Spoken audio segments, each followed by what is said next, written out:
meeshaa meeqa nam meeqa ta'u gurba as galgalannatti siin jala arabe faatuma meeshaa nam meeqa nama shan meeshaa qabu uffanni isaanii maal fakkaata uffanni isaanii burraa burree as galgalatti as galgal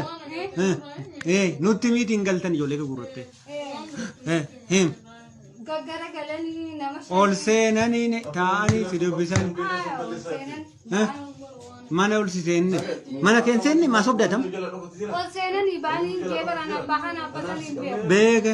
ol seenanii si dubbisan mana kee mana ol hin seenne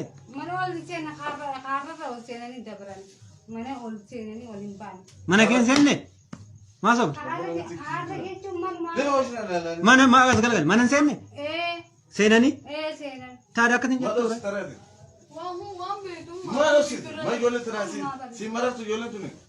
as galagalas ijoollee daa'ima kan hin beektu ofirra dabarsi amma laan dhaggeeffat as galagaliite ni himne ma gaafa yoo ala dhaggeeffat gaafa yoomii dhufanii sa'aatii guyyaa moo halkan sa'aatii meeqatti sa'aatii sadii maal uffatanii jiran kan akkasii uffatan reenjarii hidhannoo qawwee nama shananuu qawwee qabani ol seenan si dubbisan maal siin jedhanii deeman maal siin jedhanii deeman as galagaliin maal siin jedhanii achi maal siin jedhanii ba'an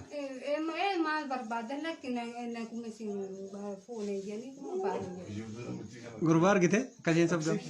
eeshi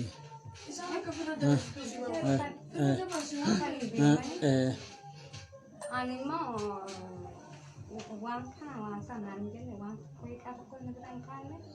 dhufan nagaa fayyaa jenne kana bitaa ol seenanii kanuma gurba kanuma shinotti me